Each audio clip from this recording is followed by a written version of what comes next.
The saga of Kilmar Abrego Garcia, the man whom one former Trump administration official says was mistakenly deported to El Salvador, continues to unfold. A federal judge had ordered the administration to facilitate Garcia's return, and the Supreme Court also agreed with that specific sentiment. Now that same federal judge is ordering sworn testimony from the Trump administration to see if they have taken the proper steps to follow her order. Maryland Senator Chris Van Hollen is trying to get to the bottom of Abrego Garcia's situation. I'm here at the airport. I'm about to board my flight for San Salvador. The goal of this mission is to let the Trump administration, to let the government of El Salvador know that we are going to keep fighting to bring Abrego Garcia home until he returns to his family. Senator J.D. Vance tweeted this morning to say the administration must observe due process is to beg the question. What process is due is a function of our resources, the public interest, the status of the accused, the proposed punishment, and so many other factors. To put it in concrete terms, imposing the death penalty on an American citizen requires more legal process than deporting an illegal alien to their country of origin. Meanwhile, Garcia's wife, Jennifer Vasquez, also spoke out yesterday.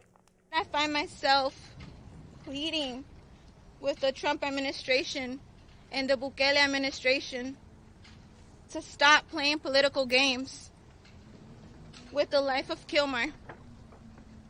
Our family is torn apart during this scary time, and our children miss their dad so much. So this, yes, continues to be an issue that is now animating clearly a lot of people on the Democratic side. I don't know. I actually think that some conservatives are probably welcoming the involvement of Democrats at this high a level, including Senator Hollen. I saw pushback from conservatives along the lines of, you know, you didn't even call the family of a woman who was murdered by an illegal immigrant. He was recently convicted, but you're going to get on a plane and go to El Salvador to fight to get back someone who is believed and presumed to be a member of a MS-13 gang. I think conservatives, that's what I'm hearing from them, that they are happy to now have this be the news cycle. I think that is misdirection on the part of those conservatives who are arguing this, because this gets back to the central issue in this case. And there's been a lot of smoke and mirrors around the central issue. There was in 2019 an order that this man should not be deported to El Salvador. He was deported by the Trump administration to El Salvador. That is obviously a lawless act. Now, whether it was intentional or not, whether it was an error, it is a lawless act to contravene a finding of the courts. That will have to be remedied in some fashion. The Trump administration says, no, it doesn't. We're not going to do anything about it. So they are positioning themselves to defy the authority of the courts of the United States. And that is obviously a problem because it opens the door wide to continued lawlessness from a presidential administration.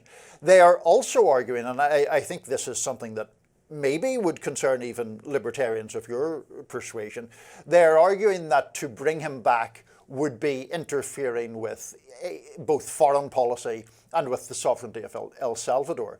But that means you could deport anybody then on that basis as long as you got them out fast enough and then say, well, they're in a foreign country, there's nothing we can do about it. That can't be allowed to stand because of the really serious dangers it would bring not only to migrants, unauthorized and authorized, but to American citizens as well. Yes. You know, I'm a libertarian and an independent thinker. I don't have to defend everything the Trump administration does. To your I don't credit, defend you don't. everything the Trump administration does. Yes, I think they should exercise some diplomatic leverage to bring him back. You had Bukele in the White House yesterday. It seems perfectly plausible to do that. I guess if he really absolutely steadfastly refuses, I don't think we should start a world war with El Salvador over it, but there's no reason to try not to get him back, yes. But we don't have to start, I mean, we could have asked him for a start when he was sitting right beside President Trump. Trump could have said, can we get that guy back? And certainly if it was and I would expect significant diplomatic tools being used to get back American citizens. That is, the government has a responsibility to American citizens, even in cases where it is not it is not the government's fault if an American citizen, traveling abroad gets arrested in Russia or wherever it is, or the Middle East. Then we all have to have, what are we willing to do? How far should we be willing to go in order to get back a person who was taken under those circumstances? And there's a push and pull to those kinds of circumstances. Now, in a circumstance where the American government was at direct fault for putting an American citizen in such peril, we would expect them to really go to the mat to get that person back. So yes, I absolutely take your point, and I am certainly concerned, more than concerned, by some of the rhetoric I hear in terms of American citizens facing such penalties inadvertently. We're going to speak with an immigration attorney today who has accidentally sent some deportation papers. I am very concerned about all of that. But at the end of the day, so they should get this person back. Yes. Okay. They're then going to, at this point, I'm sure, if they were to get him back, go through the process of deporting him elsewhere, as they are allowed to do under the judge's decision. Are they not? As I understand it, they are. Now, that would, of course, involve deporting him to a nation of which he is not a citizen. You'd be deporting him to a third country, a third party, and presumably you would face legal challenge from his lawyers in doing that. If they want to go down that route, then I've much less problem with it. And I think that, you do raise an important point there, because this is getting obscured by the Trump administration, it seems to me, trying to shift the question. So they are saying, well, we have the right to deport illegal immigrants. Yes, I know they do. Yeah. But the point is, this guy was protected by a immigration judge's order from being deported to the place where he has now been deported to. Yes. That's why there is such focus on his case, even though I think it was Caroline Levitt yesterday described the media focus on it as despicable.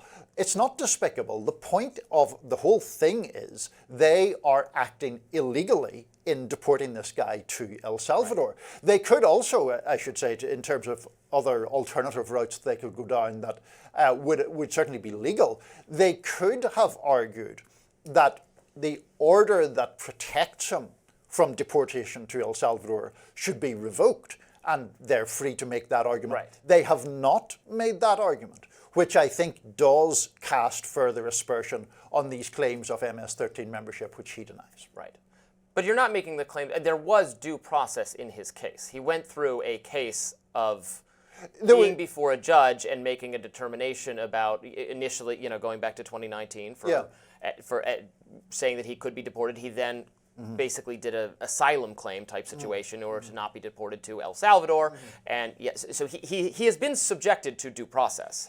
Well, the government made a mistake they should correct. Right. But he was not grabbed at random without any kind of. He's been through years now there was a process in place. This is not a. Well, hold on. He had due process through the 2019 cases that you have just described. He was then apprehended recently and deported wrongly. So the due process in 2019 has been defied or abrogated by the Trump administration's behavior toward him. I think a lot of people would make the argument, would take the side, this person already went through a court decision to decide whether they are a member of a gang that has been labeled a foreign terrorist gang. That determination was yes, and now, years later, this person has been removed from the country. Right, but he has been removed from the country to a place that the courts prohibited him from being removed to. And the Democratic Party is going to try to move heaven and earth to get him back into this country. Well, because they think that it is important that an administration should uphold the law and should be subject to the law. The Trump administration is arguing it doesn't really matter what the courts say, or proclaiming in the most disingenuous manner possible that the Supreme Court judgment was a judgment in their favor. I saw a clip of Trump earlier this morning saying that they had won a 9-0 victory. I think the interview was broadcast last night.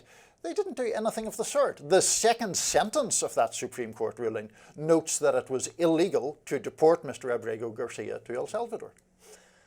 Next up, can CNN save itself? We will talk to journalist Steve Krakauer about the network's plan to reinvent the wheel. Stay tuned.